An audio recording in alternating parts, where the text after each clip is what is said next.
get it. Hello, everyone, and welcome to another episode of The Current. My name is Nebula Nick, and today we have our friends from the Reading Science Center, Executive Director Ralia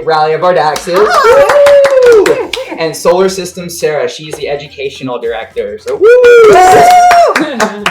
And today they brought some experiments with them for us to do together while we get to know them a little bit. Mm-hmm. So thank you so much for joining us today. Our pleasure. Thanks for having us. Yeah, and Sarah, would you mind telling us a little bit about what we have on the table here? Yeah, we'll start off with our first one. So at the Reading Science Center, we love science. But we also like to add in a little bit, like, is it magic or is it science? So in our 3 containers here, we have 3 liquids, all of the same color. We would have the kids kind of do some wafting to see if there's some odor. Nebula, Nick, did we notice an odor early on with some of our... I think maybe 1 or 2 of those had a little bit of an odor to Had that. a little bit of an odor. So probably not the same type of liquid, but similar in their color and that they are liquid. But what we're going to do is we're going to take that first liquid and pour it into the second liquid and see what happens. Ooh. Now, here's what we would ask the kids. We would have them make a hypothesis and kind of guess, no wrong answer, what they think is going to happen. Do you have any guesses? It's going to turn red. Maybe change color. Let's see. If Bubbles. the cameraman's voting on red, I think I'm going to vote for maybe blue with bubbles. Love it. Ooh. Love it. So here we go. Then we get to test our hypothesis and count down from 3. 3, 2, 1. Woo! Cameraman was right. So we have this lovely shade here that, is a heart-like color. Just in case there's any explosions. Solar System Sarah did know what was going to happen, but we should always be safe. So now we have this bright red color that we kind of created. I wonder what's going to happen when we take that liquid and we pour it into the final container of clear color. Now that we know color change, do you have a hypothesis? I'm still going with bubbles. Bubbles. She's still going with bubbles. Yeah. I think you're trying to trick me, so I think it's going to go back to clear. Nice. All right, so here we go. We're going to test out our hypothesis on 3, 2, 1. Woo! Oh. I got one. Is it Have you magic? seen this before? No. Or is it science? It appears like magic, like we're changing colors, but technically there's an indicator in there in science which tells us a little something about the liquids. So that indicator, based on its color, tells us whether it's an acid or a base. In our first one, we had more of a base, so it turned that bright pink color. And then we have an acid, which it turns back to that clear color. Oh, So, okay. Fan favorite by lots who visit the Reading Science Center. Yeah. Awesome. So yeah, that was just a total guess. I was hoping to be right, but I mean, since you're telling us about these different liquids, Ralia, would you want to tell us a little bit about Reading Science Center and what you guys are doing in the community? Well, sure. We are open now on Mondays and Saturdays from 10 a.m. to 4 p.m. So anyone can come and experience our 50 different exhibits that are all hands-on. So children can come in, they can play, we try to ask them not to run around too much, but they just love experiencing all of the exhibits.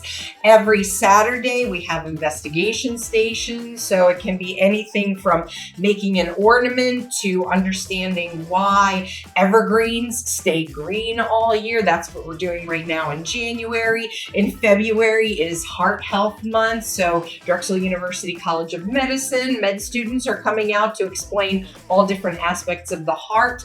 That's what happens during our open hours. Okay. And then during the week, we have field trips coming from half the school districts in Berks County. And we have yes, we are very busy. And we even have an after-school program called Sisters in STEM. And it's a free program for girls from 4th to 6th grade. And those girls do everything related to STEM. STEM is science, technology, engineering, and math. So all of the sciences. And we've had them doing architecture, building little bots with batteries that walk across the pavement. They learn about open and closed energy circuits. Sarah, you could probably add more of the lessons because as our educational programming director, Sarah also directs the after-school program. Do you want to add anything, Sarah? I'll just give some hints into our next session of SIS. We're going to deal with some herpetology, so maybe some snakes are involved in there. We're going to do some of the science of hair. So yeah, some fun things scheduled for our after-school program too. And I'll put a plug in. Last year in April, we did our first Celebrate Science Day, which was an outdoor event. And our friends at Drexel University College of Medicine hosted it at their campus. It was 20 activities that kids from all around and their families could come and enjoy.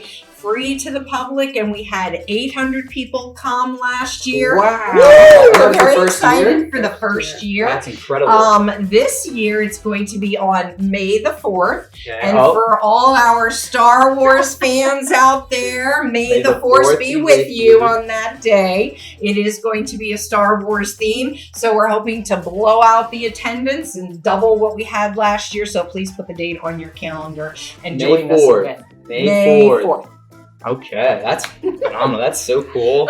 Sarah, I think you said did you have another? I do. Oh, okay. You guys ready for another one? Let's do it. So another fan favorite of the Reading Science Centers is dry ice. Now this is something you do have to be careful with.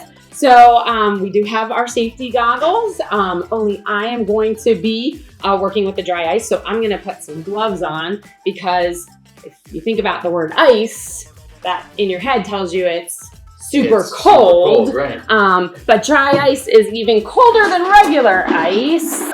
So we have some dry ice here. And the coolest thing about dry ice is, like it says, it is dry. So it goes right from its solid state to its gas state. There is no liquid state. Okay. So hence the reason dry ice. And that is called sublimation, fun word to teach kids, when you have it going straight from that solid form to that gas form. And you can kind of see a little bit there of it coming off the dry ice. But what's really cool is if we take some warm water, excuse me,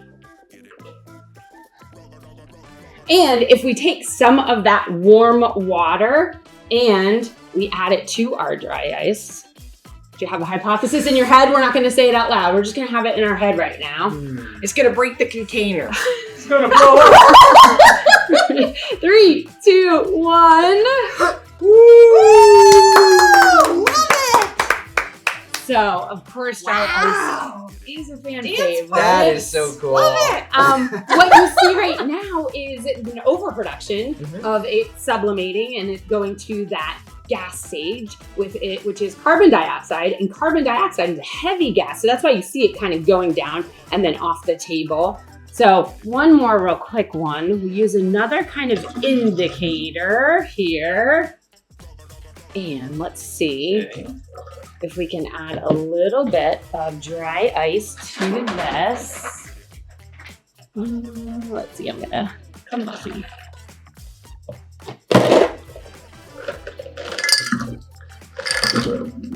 Whoa. That's cool.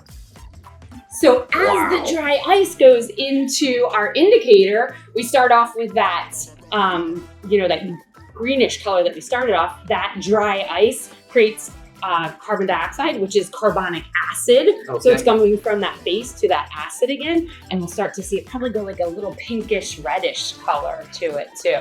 Oh, So wow. again, we really like to play with all things science. What's that catchphrase that you guys have? Science rocks! It really does. This is just so cool, guys. Thank you so much for bringing these experiments with. This is definitely one of the most memorable moments I've had on camera. Thank you. We heart you, River. Yeah, of course. We love you guys. You guys are awesome. So, again, Science Rocks.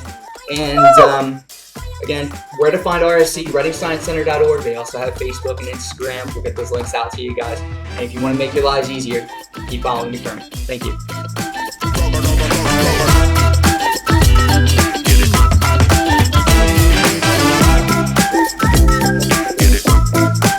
Okay, we got one more experiment to show you. So we love energy at the Reading Science Center too. And did you know that you can conduct energy? Here we go. 3, 2, 1. Woo-hoo-hoo! That's awesome. How does that work, Sarah? So we are made up of 70% water, our skin. So when you touch this metal to this metal and you complete the circuit by touching metal, you are actually conducting that electricity in a circuit through your skin. And that's how it works. That's cool. And cool thing that we can also do is, do you think it would work through more than one person? Let's try it. No way. End, Nick. No way. All right, you grab there. Now the last person to connect is... Sarah? Whoa! Woo! Group effort. Yep. Science rocks. Science rocks. Get it.